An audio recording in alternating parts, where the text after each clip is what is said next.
Let me just take you through how we think, how we invest, and how we execute the strategy, right?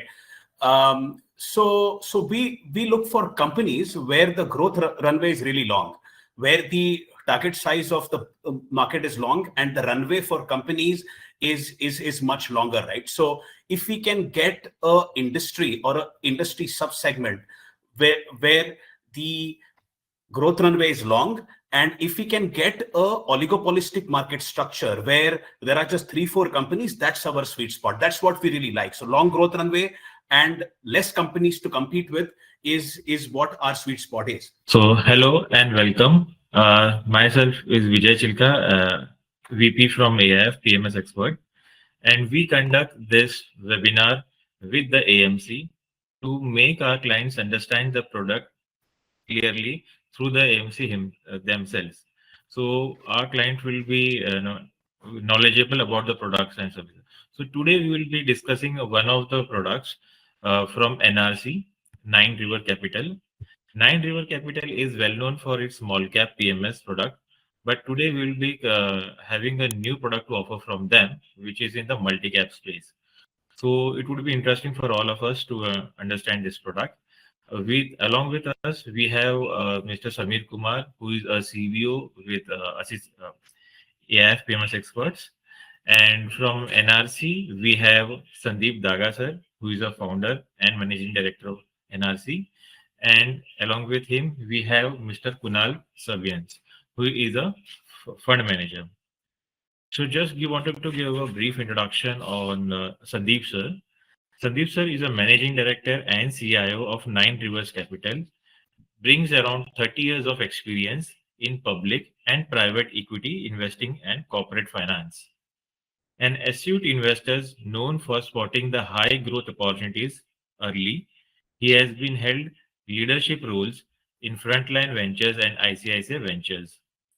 He is a graduate from NIM PMS as electronic engineer, and he has been respected for his sharp investment acumen, strong institutional network, and commitment to conflict-free asset management.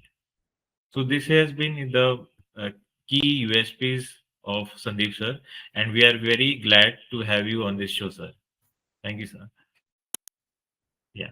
So now I'll also introduce Mr. Kunal, sir, Kunal Sabnis ji. He is a CFA from CA Institute, USA. He holds an MBA in finance from Mumbai University.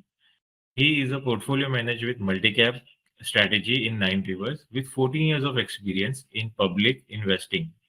Previously, he was with VC Investments, and he has a sector agnostic role focusing on mid and small cap opportunities.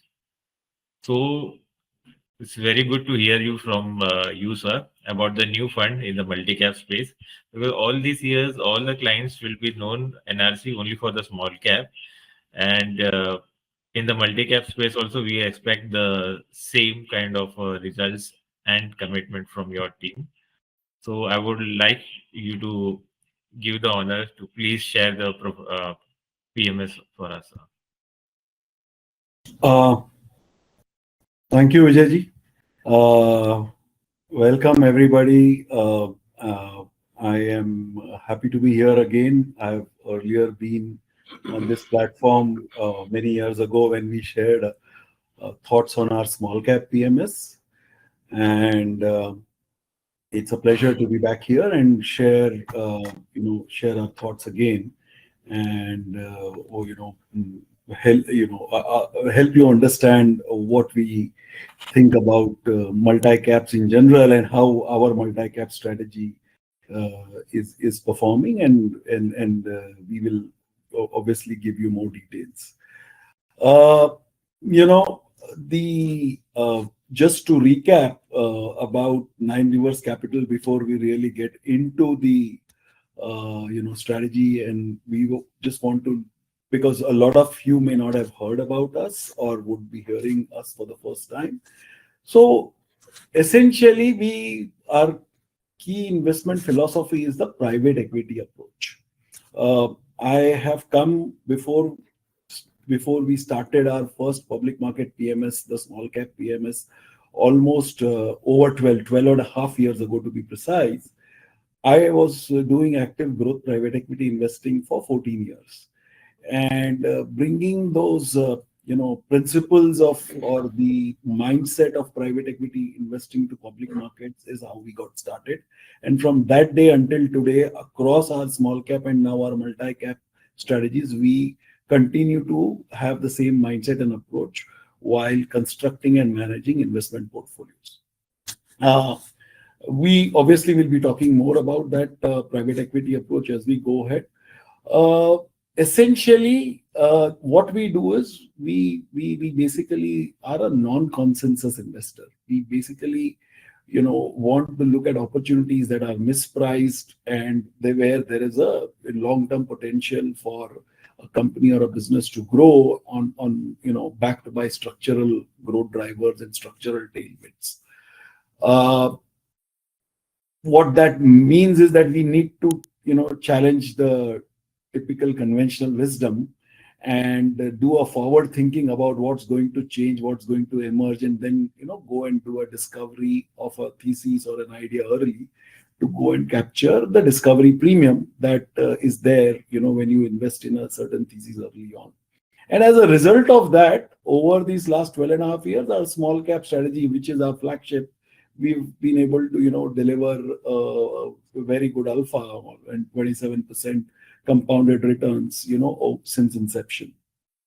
But you'll also be surprised that our multi-cap strategy has also done, very well. And we started about 6 years ago, and over the last 5 years, we've really done well with our multi-cap strategy also, at delivering a 30% plus CAGR. Against this, of course, our small cap, comparable 5 years, over the last 5 years, we would have delivered some 39% compounded returns. So that's always the case, So if you can move to the next slide, Kunal.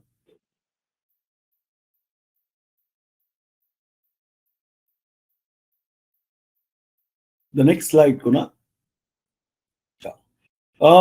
As a testament to how we've done with our small cap strategy, we have been recipients of several recognitions, and PMS AI World with their association with IMA has actually recognized us as a winner in number one fund manager across different timelines and on a 10-year risk adjusted returns basis. Next slide, Kunal. So now coming to how we see the entire market. So the market always there are conversations around large caps, there are conversations around small caps, and there is always this whole thing about the safety of large caps, the volatility of small caps. And so I want to just give you a flavor in a very different way here as to and why do we have a multi-cap strategy. Which we have been seeding for all this while, and now we are taking to the market. So think of this, this entire universe of investment there, if I were to kind of, connect it with the great rivers of India, the Ganges, and we are 9 rivers, so we kind of, love to talk about rivers.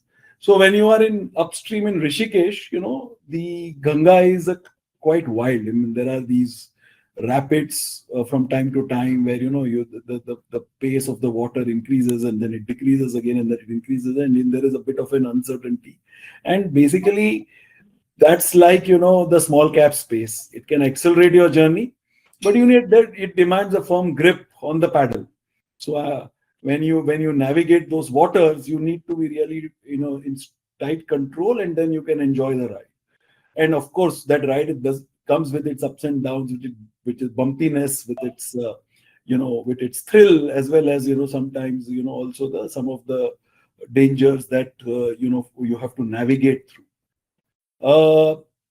As you come down the plains completely, when you reach Varanasi, and from Varanasi up to Patna, you will find that the river is very wide, very calm. This is like those large caps. There is any even fairly large vessels can safely travel on these plains, and in fact now there is cargo movement happening in that stretch a lot.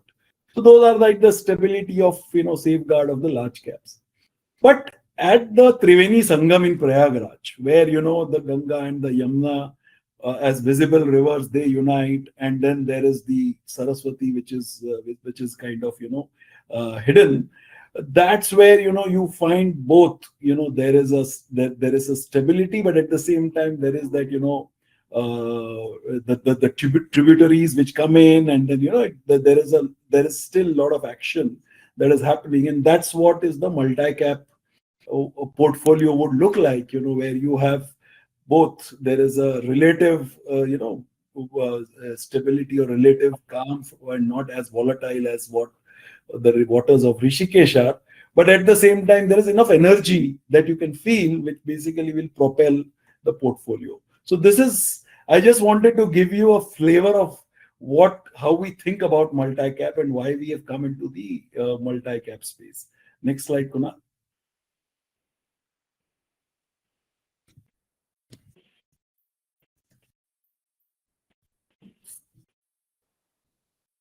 So that is also now seen in the numbers. If you see BSE Sensex, which is basically the large caps, the returns over, when we look at returns over a 10-year period, they have been like about 12%, and there has been a standard deviation of like 16.5%.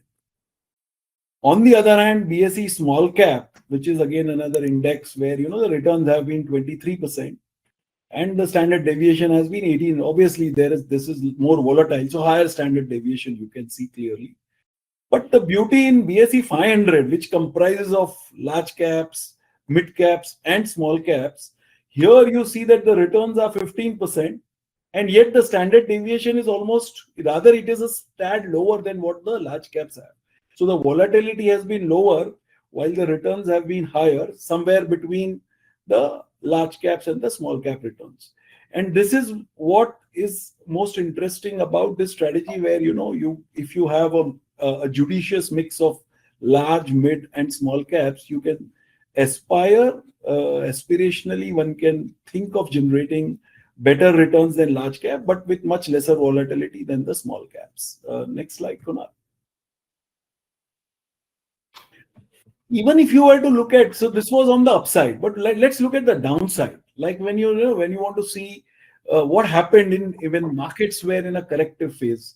So there are three different timelines that we have used here just as data points to see that how the drawdowns happen in large caps, mid caps, and small caps. Large caps, multi-cap. BSE 500 is a multi-cap index, and the small caps. And you can see that, the drawdowns are also obviously lesser than small caps, higher than large caps, but lesser than small caps. So, you clearly also have to, you clearly witness moderate drawdowns, lower than the small caps, and that kind of becomes a calming factor in a corrective market. So that is, I wanted to just give you a flavor why we decided to go into the multi-cap strategies, because we have our expertise proven in small caps. Small caps do provide that additional edge in terms of giving the returns. However, knowing that it's also a more volatile world, the small caps is a more volatile universe, we said that, okay, can we do a good job or can we attempt to do a good job of creating a multi-cap portfolio where on a relative basis volatility is lower, but we can aspire to deliver good returns and generate a credible alpha. So that is what was the genesis for getting into a multi-cap strategy. I want to once again emphasize that our multi-cap strategy inception happened sometime in 2019. However, we initially started with monies from some of our very old clients of small cap and friends and family.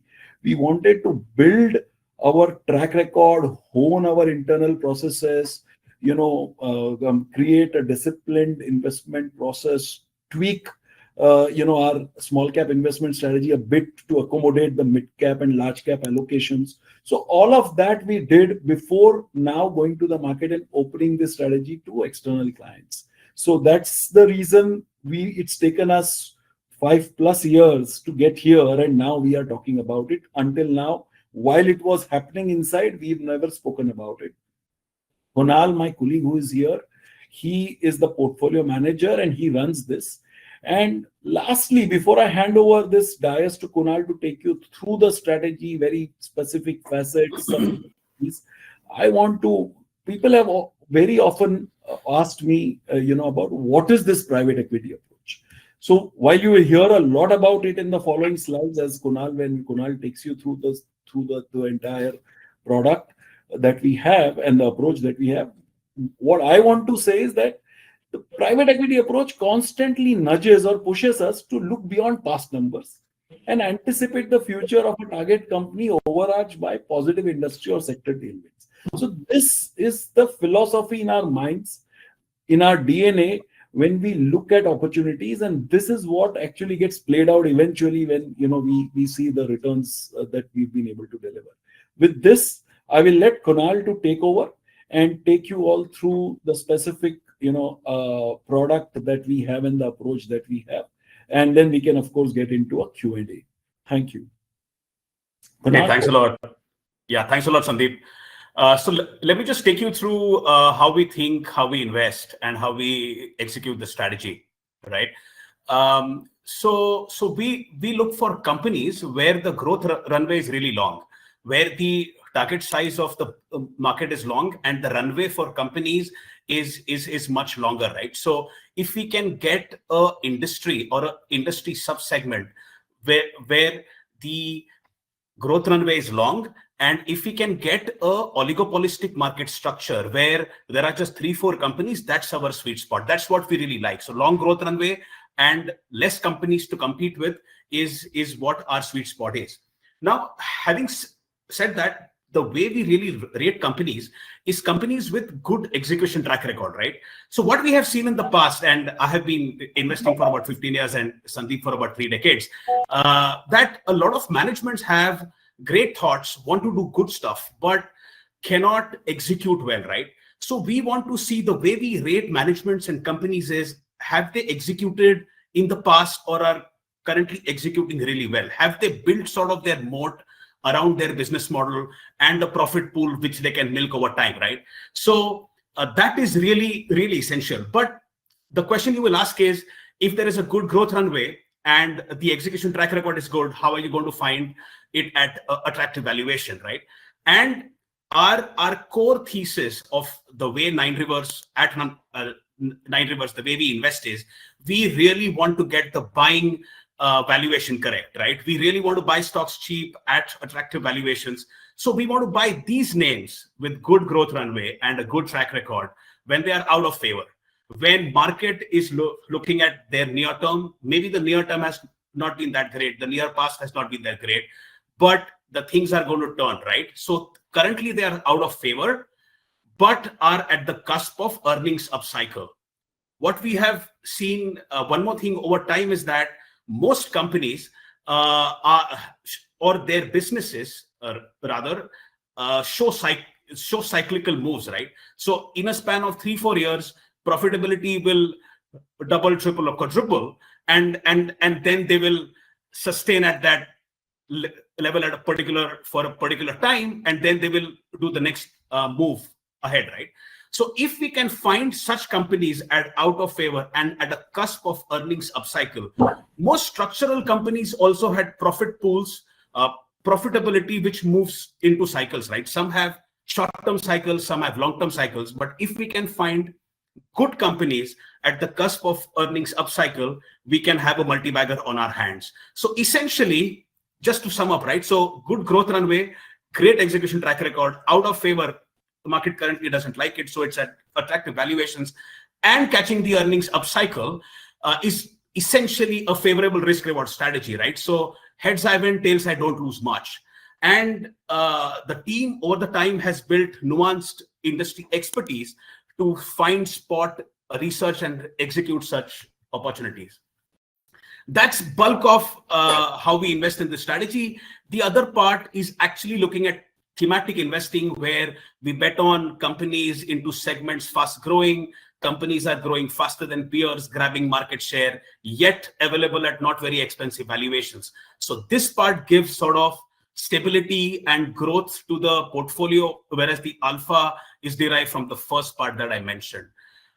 We don't want to hug the index. It's a pure alpha generation strategy. We are also on lookout for tactical opportunities where businesses are mispriced, corporate restructuring, special situations, and I'll take you through examples of these.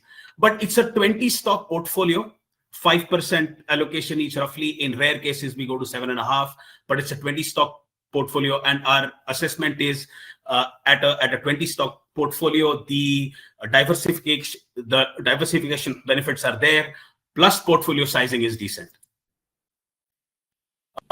This is how we spent most of our time. So we spent a lot of our time assessing the leadership and the management. So the integrity and the governance, the execution track record. Can we bet on the management for 3 to 4 years? So we invest into companies for 3 to 4 to 5 years across large, mid, and small cap ranges, and it's extremely essential for us to be convinced that the management can be trusted and we can bet on the execution. The other part, we spend a lot of our time assessing the business dynamics and quality of earnings, right? So how is the business structured versus peers? What is the capital intensity, quality of growth, quality of earnings, predictability of earnings, and consistency? And that's how we rate the business. We also spend a lot of time on the ground. So we don't invest without meeting the management, seeing their execute their business in their factories, offices, right? We speak to customers, peers, distributors, right? So that entire value chain. We also speak to second level management. So top level management will generally meet, but we go a step further to interact with the employees at large. And we are very focused on risks. So supply chain related issues, people's processes, businesses, industry sector specific problems, and then financial modeling, right? So tying up art and science of investing and basically getting into a guardrail pricing below which we buy, right? So the most attractive price to buy a particular stock that comes through the financial modeling bit. Let me just quickly take you through 3 case studies. These are the stocks we invested in our multiplier portfolio and have made money. So Shriram Finance, just to give you a brief, erstwhile Shriram Transport Finance is the leader in UCV segment and has done well over the years, but a very cyclical business model, right? And Shriram Transport Finance used to do very well in good times, and in down cycles, it used to have higher NPAs and low profitability and stuff, right? Low ROE. What happened in Shriram Transport Finance was they merged with Shriram City Union, right? So the cyclicality of the business went down. The book got diversified. They got passenger car loans, MSME loans, and it became a diversified book. So cyclicality went down. Coming out of COVID, what essentially happened was they provided for the bulk of their historical NPAs, right? And the asset quality. So in 2023, the asset quality was at the 8-year best. The ROE was at about 15-16%, and growth was at about 15%, and they wanted to push it to about 20%. So this entire entity was available at 1.2 times book, $1,400 at that. The 280 is the price after the split. But yeah, so we invested at that time, and we exited it last month at like a 140% return over less than 2 years, right? So this was an opportunity that we invested in and made money for our investors. Second is Eicher Motors. The first time we bought this, I mean, obviously everybody knows Eicher and Royal Enfield, but first time we invested into this coming out of COVID, right? And but that was a great entry price, but I'll take you through what happened post that, right? So coming out of COVID, the premium end of bikes did really well, and the lower end didn't really do well, right? The incomes of the lower end were a lot more impacted, but it flipped year and a half, 2 years ago, where the lower end started doing well. So Hero MotoCorp and TVS did really well, whereas Eicher sort of stagnated in terms of volume growth. And we were tracking this for about a year, right? And we sort of realized the decisions that they have taken on expansion of the product portfolio, uplifts of their own models and new model launches, right? That culminated into sort of them. We expected that post Diwali last year, and that's when we took a bet. Post Diwali last year, they actually would start to outperform the industry in terms of growth, domestic industry, and exports would take off meaningfully in Southeast in Europe, right? And that is how it exactly played out. So it's about 15% up from our recent buying, but at 47, 4800, we entered this space at we entered Eicher Motors at a 29 times price to earnings, right? I mean, I don't know when was the last time it was available at that PE or that valuation, right? So that's an investment that we have done for next 2 or 3 years, and we expect that Eicher will meaningfully outperform the two-wheeler auto industry. The next is Mrs. Bector Foods. This has been a success for us in small cap fund as well as the multiplier fund. So essentially, so I'll just give you a brief, right? So this IPO'd at about, I think the IPO was at 360, if my memory serves me correct. It listed at 420, went to 600. But we have a policy of not actually investing into IPOs, right? And we look at businesses post. I mean, generally there is a correction post IPOs in most stocks. So we looked at it 6-8 months down the line, where it was back at 350 rupees, right? And at that level, we and Sandeep and I went to Chandigarh, spent an entire day with Anup Bector, his son Suvir, top management. We saw the plant. We did some ground research in NCR, also in Mumbai, and we realized 2 things, right? So they had a great B2B piece, Cremica biscuits under the brand Cremica, and breads under the brand English Oven, right? So 60% of their business was branded between biscuits and breads, right? The other B2B part was also very interesting. So they were contract manufacturing Oreo for Mondelez, and they were manufacturing Danish cookies and multiple other biscuits for international retail chains in the Middle East and the US. And also they were the largest bun suppliers for QSR, so McDonald's, Burger King, and even Subway, right? So we got a fantastic B2C piece, the branded piece, a very good B2B piece where the international brands actually vouched for their quality and supply and manufacturing.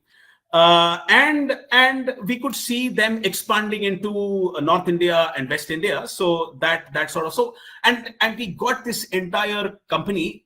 It was trading at 1,800 crore market cap. And when we sort of discussed this internally, we realized that if they are even able to execute 50-60% of what they are talking, there will be a huge demand for the stock, right? And we got in at 300, and we saw the entire rally. It's like a 5-bagger for us. But over this entire time frame, we sold about 40%. And the next leg of Mrs. Bector Foods growth will start in a couple of quarters when their new 2 plants come on stream. So that's been a good success for us. Just on the portfolio, so it's a 40% small cap portfolio. 60% will be split between mid and large. 40% also will be common with our Aurum small cap portfolio. That's the expertise we have built over the last 12 years, and we want to leverage on that. The current split portfolio allocation, we are heavy on BFSI, autos and industrial, also building materials. That's a bet we have taken in terms of the sectors, what I mentioned, where the near past has been really bad, but we expect things to turn around over time, right? And this is the return. So we have delivered sort of outperformance over the index over 1, 3, and 5 year timeframes, even since inception. And the standard deviation has been slightly higher. And this is calculated on daily returns for a 3-year time frame, and really high Sharpe ratio as compared to the index. Beta is low. That gives us the outperformance, and that's how we have generated the alpha. Just quickly to take you through. I mean, Sandeep is on the call, so he's the founder and CIO.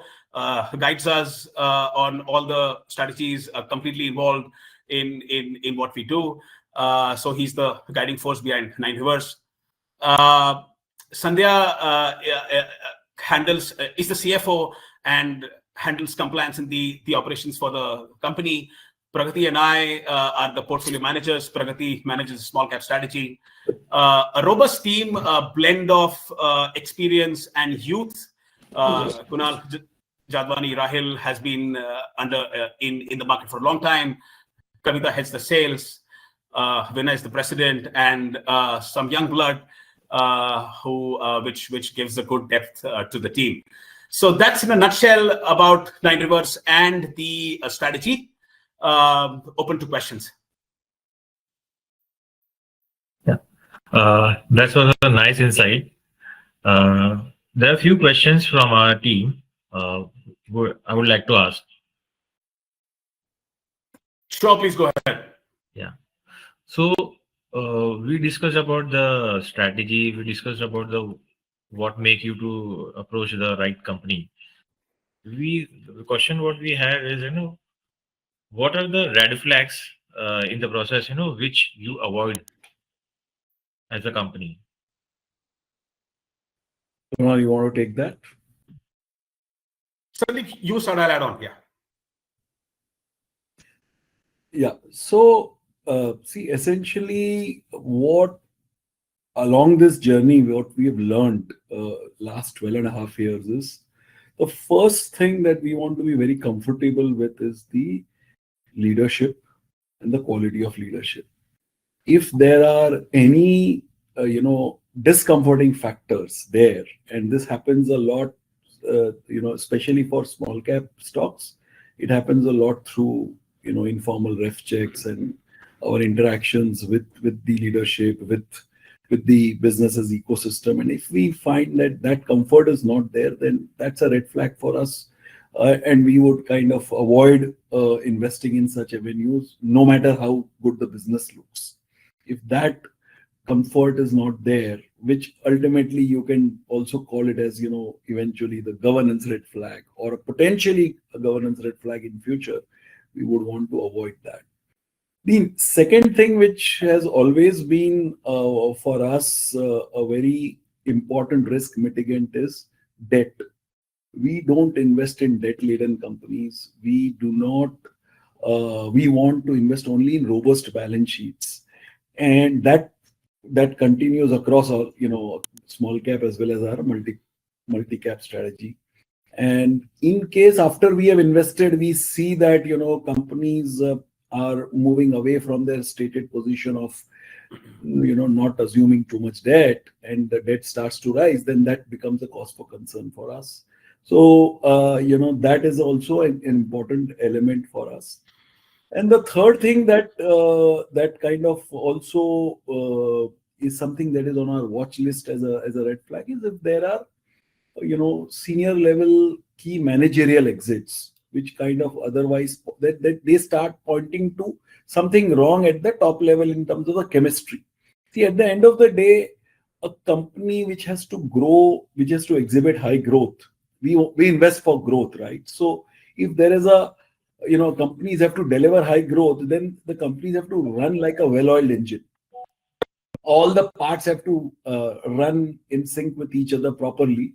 And if there are frequent senior level departures from a company, then that points out towards some kind of disharmony amongst top leaders or top level of managers, and that also is kind of a red flag for us.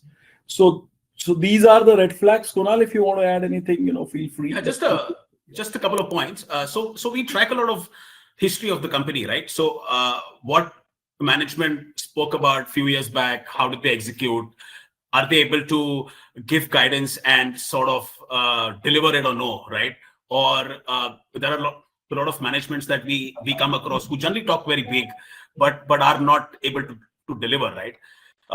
In terms of numbers, cash flow is really important. ROCs are really important. Has company generated cash flows over time, right? Some companies perpetually are into investing mode, right? Or sacrifice a lot of margins for growth, right? So we want profitable growth. We want company to generate cash flow, grow through internal accruals, and ROC as a metric we track very closely, right? And a lot of companies that we have seen fall out when you put the cash flow, ROC, and profitable growth lens. Yeah. So Kunal, I like to add one thing here.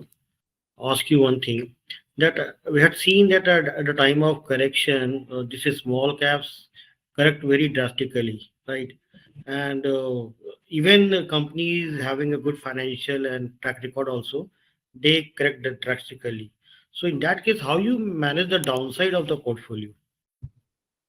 So two things, right? So generally, when we invest, we are not investing into companies which are at sky high valuations, right? So one way we mitigate is that if you buy a stock in a euphoric segment or a sector, I mean, if we miss a particular rally or a sector, we don't chase it, right? We sit up, right? So our entry price is what differentiates us, where we get into a stock at really attractive valuations, and sometimes downside from that level is really very low, right? The second thing is, when we look at a blend of multi-cap, right? So large, mid, and small, large cap falls the least. So the diversification in the portfolio helps us to cushion the entire portfolio and lose less. I mean, just case in point, the recent correction that happened, I think the portfolio is down max at 12-13%, right? And then we sort of recovered much faster than most indices. But Sandeep, if you want to really add some. So I was just going to say the same thing, that we have this price guardrail framework which we use. So how do you contain the significant drawdown risk? So one is, don't overpay to buy even a good business. That's our principle. How do you do it? So we have this guardrail framework where, and especially as applied to small cap stocks, where we want to buy small cap companies only at reasonable valuations. So we don't mind, letting go of companies that get into a momentum mode and then they just fly away. We may not sell those companies. We want to enjoy the ride, but we don't want to buy companies at high valuations. So that is one way of trying to contain this significant drawdown risk, which has been successful for us. Over cycles, we've seen that thing definitely helps. And second thing is that in the multi-cap portfolio, because we are buying businesses of different sizes and different market cap categories, so if one is under pressure in terms of correction because of market forces, the other brings the stability. And Samir, one more thing is that we don't have a momentum thought process to our investing, right? So if we have volatility in the stocks that we really like, we sort of use it to our advantage to get in at a very attractive valuation. So and since we don't look at businesses in a very short term time frame, we generally look at 3 to 4 years. That helps us ride the volatility as well. Yeah. So I would like to have one more question from our viewers. What are the trigger points or data points which help us to make an exit from a company which we have already invested, or make us to rebalance a portfolio? Kunal? Do you want me to take it, Sandeep? Yeah. So, look, when we get into a particular story, right, or a particular business, it's based on what we are comfortable paying, right? And at that point of time, we also decide at what level of valuation we are comfortable exiting, right? Obviously, we reassess every single quarter, right? As are we on right track? Are we not on right track? Do we have to sort of tighten the exit guardrail, or we have to sort of expand the exit guardrail, right? So that analysis happens throughout, right? But just case in point is, if we sort of say we sell a stock on two counts, right? If it's really delivered, or the thesis is broken, right? So if the thesis is broken, where why we bought has something is fundamentally changed, right? We exit. But on the upside, if the stock has delivered well, the way we look at it is, if we have got a few bagger, right, 3-4x the stock has gone, and the incremental growth in earnings is a lot lower than what they have delivered, but the valuations that the stock is trading at is sky high, that's when we take a call, right? So we, when we want to buy a stock, it's at lower valuations where the growth expectation is really high. A lot of time we have seen when the stock has completely done the rally, the expected growth rate in the earnings is a lot lower, and valuations are re-rated. That's when we see that if we cannot see a stock compounding on average, so our expectation for small cap is it has to double in 3 years, right? For a large cap, our expectation is it should double in 4 years, right? And mid caps are somewhere in the middle. So if we cannot see that incremental return, we trim, or we take a complete exit. Okay. That's Kunal, after this recent correction, also some investor feels that the valuation of mid cap and small cap is still expensive in compared to large cap. So, Right. if you can tell something about the valuation. So, Sunny, go ahead. I can give some view and then you can take it over. So here, see, I'll tell you, Sami, this has been a classic question asked to me in all market conditions. Small caps look expensive. They still look expensive. Small and mid caps still look expensive. And see, my answer, especially for small caps and also as applied to largely to mid caps also, is that, look, small caps is a very large universe. So to brush the entire small cap space as everything is trading at high valuations, it just doesn't make sense. Even in the most bullish times, you will have small caps which are reasonable. And even in the most bearish times, there will be certain small caps which are super expensive. So, we are pursuing a very stock specific strategy. As Kunal said, that it's a 20 stock portfolio. Maybe 6 or 7 stocks will be small cap, or 8 stocks will be small cap. So what are we talking about? In a large universe, your portfolio would have a handful of small cap stocks where you've done a complete ground up. After building a thesis, you've gone, satisfied yourself on the growth prospect, satisfied yourself on the entry valuation, and then you are participating. I think you find your stocks in any market. This is my first general comment. And having said that, from time to time, there are these phases where overall the market valuations of small caps go up and then they correct. And that is where the guardrail discipline helps us. If the prices go above our guardrail prices, we stop buying. We wait for them to correct. Right? We don't mind staying in cash during those times, even though the market is, gaga about, the prospects of the stock. We'll still wait for it to buy. We don't mind. We have that patience. And also the courage to let go of an opportunity. Sometimes, as I said, it runs away. We don't chase momentum. Kunal, anything you want to add? Please. Yeah, just my 2 bits. I mean, just to get into specifics, right? If you saw the portfolio, the largest allocation was to BFSI.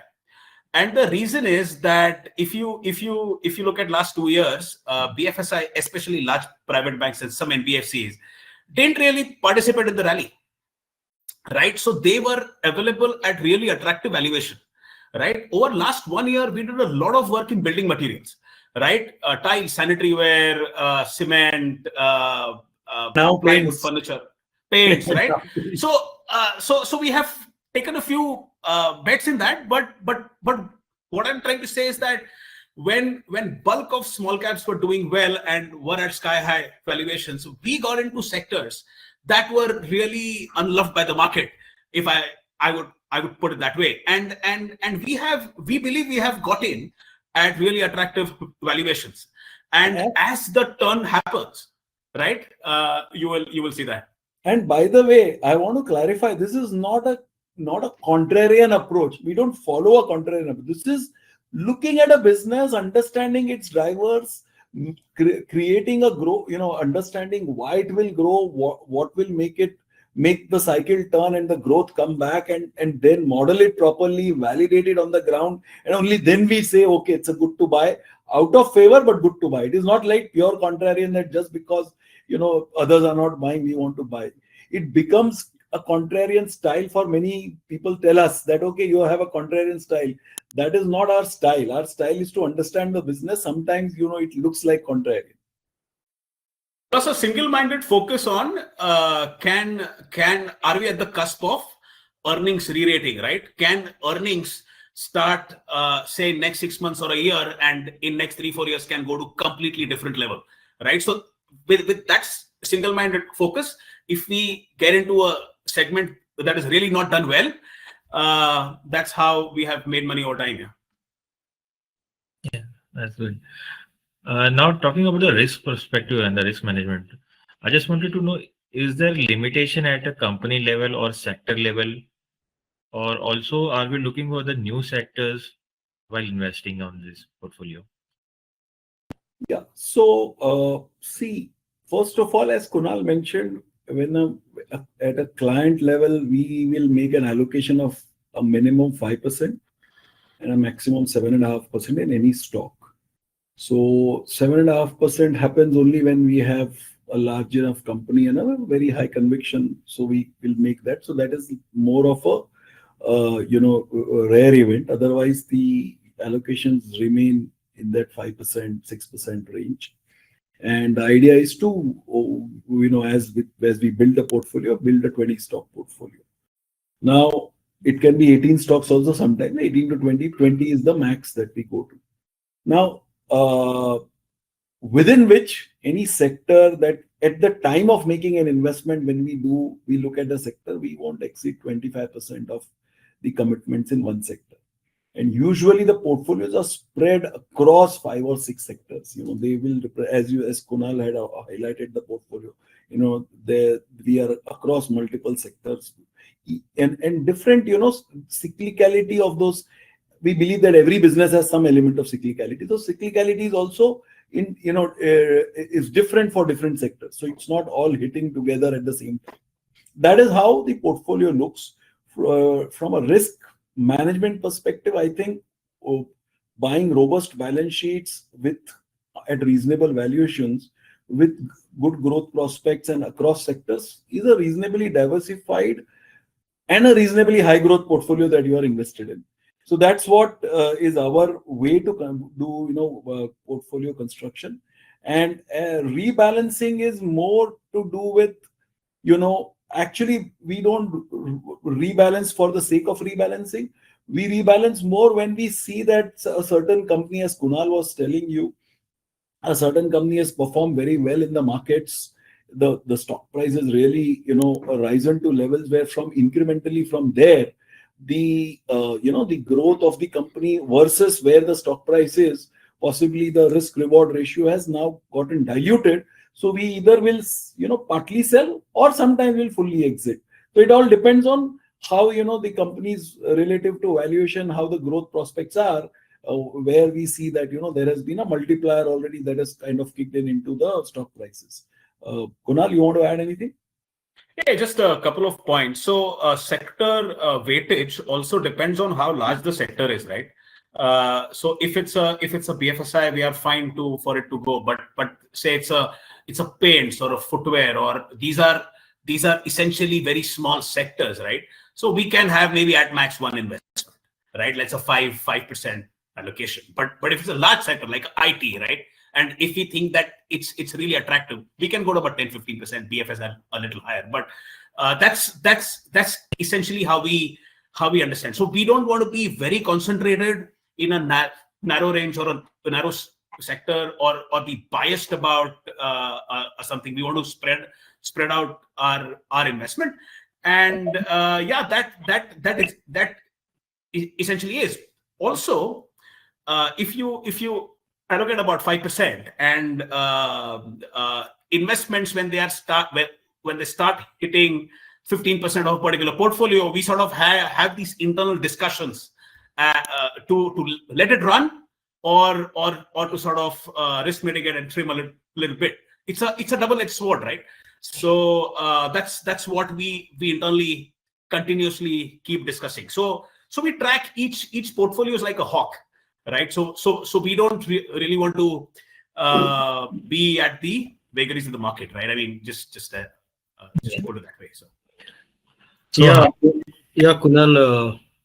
I just want to know your selection process. Are you using a traditional way of selecting stock, or many recently I've seen that many fund houses are using, algorithm, taking a help of algorithm also to select a stock and all. So are you using new tools, or you are going through a traditional way only? We are old school, yeah. We are absolutely old school. So, but we use screeners.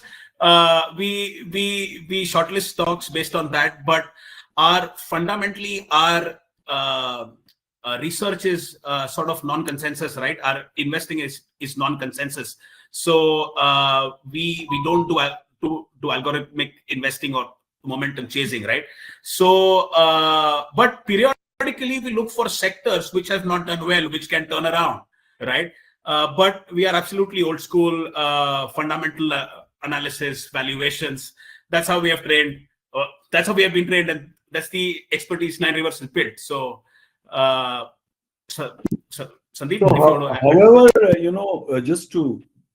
we have started using some of these tech tools, AI tools, to better our fundamental research. To make it more efficient and more precise in terms of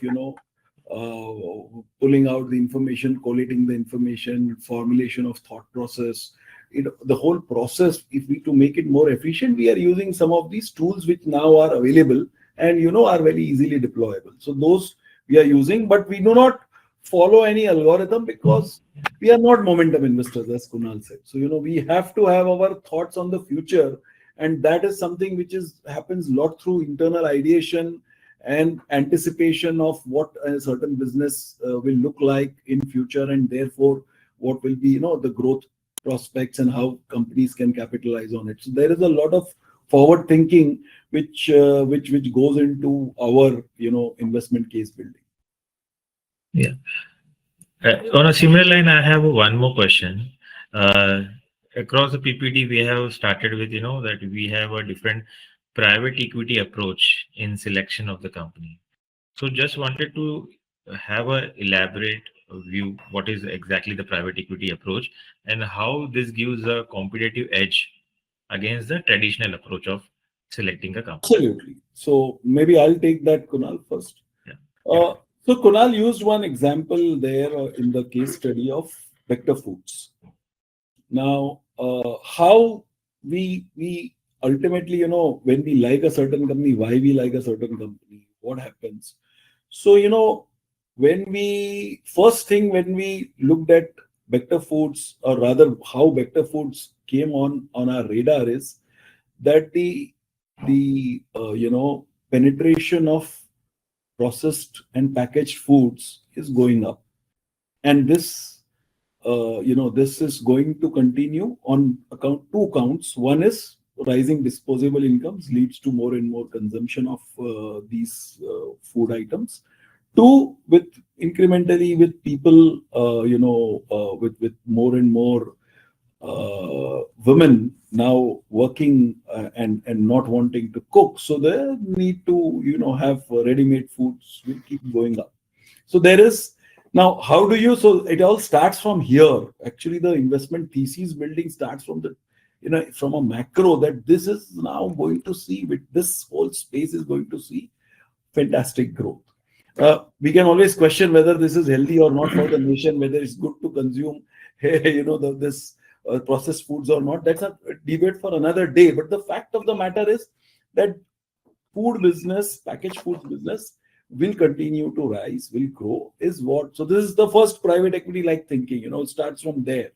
And then you come down to, okay, so therefore within the food categories, what are there? So there is bakery products.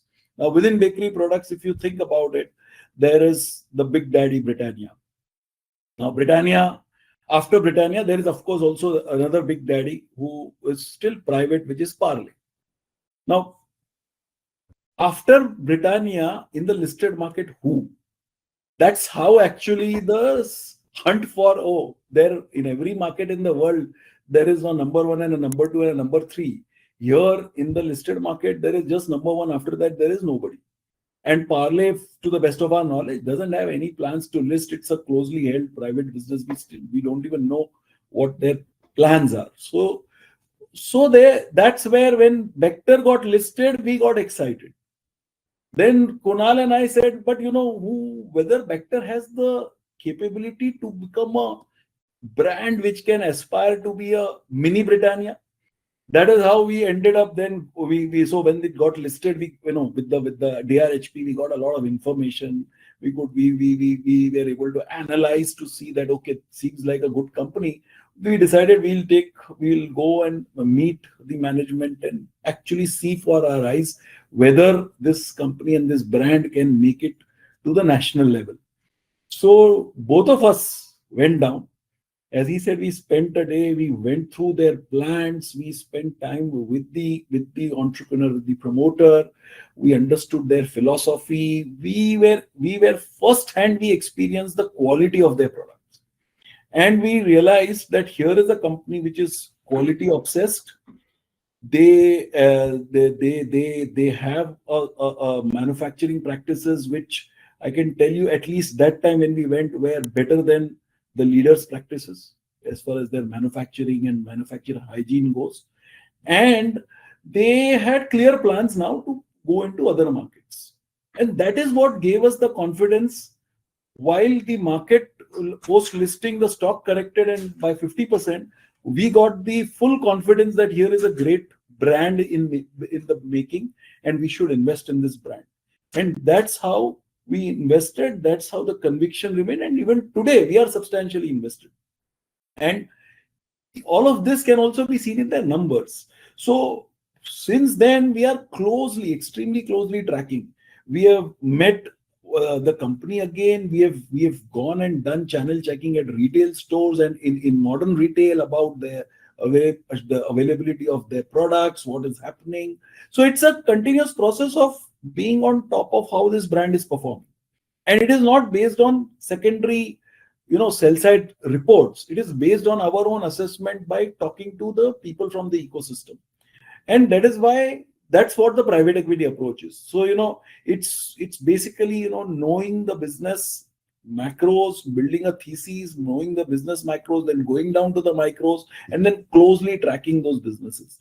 And it is true for each of our small and mid cap companies. I won't say that this can be done for large cap companies, because for Eicher Motors, it's a well-established, beautiful company. It is just that we have to understand how their launch of their products is, what they are doing, and course correction in terms of growth, and we are fine. That you don't need to really go and meet the promoters. Promoters won't even meet you. So they run large companies, so they are very busy with but they will come in, from time to time. They are present in either conferences, or they do organize a conference call, or we go and attend the AGM and we get to meet them there. But otherwise, in all other companies, we are not only tracking the company, but we are interacting from time to time with various participants of that business's ecosystem.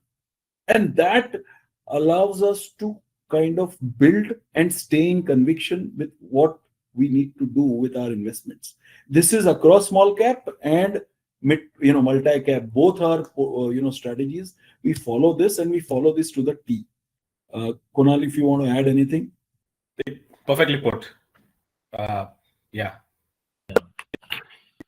I think we are end of the questions now. So I have last question, Mr. Sandeep Daga. So a lot of investors are, nowadays sitting on cash and they are not able to decide whether to invest or not. Still, they are waiting for correction and all. So any message you want to give those investors? Please. I will give. I can only share my thoughts with respect to how we see the market. I'm not a macro market expert to give a commentary on macro markets. India is very well poised today in a very disturbed, otherwise volatile world. We have our bridges with the East and the West. We have a great opportunity to see our manufacturing sector growing, which has not happened. I mean, this kind of optimism I haven't seen in our manufacturing sectors since I was born and possibly since independence. In the sense that, the kind of opportunity we have to basically be a supplier to the world. And a lot of our manufacturing, verticals, we can actually today be be a part of a global supply chain. In addition to obviously our own country being a very, growth, there is a domestic growth also. And on the technology side, when we look at, people fear AI, AI will disrupt jobs. But, we've seen time and again, right from Y2K times, that each time there has been a technology evolution, the need for technology deployment meant that Indian companies got business. So let me tell you, over the last 6 months, we would have done 3 or 4 to be precise, 4 calls with global experts who have been on the cutting edge of AI since the development of AI for the last 8-10 years. Each one of them have told us. One of them is our investee company only, which is right now using AI for its business.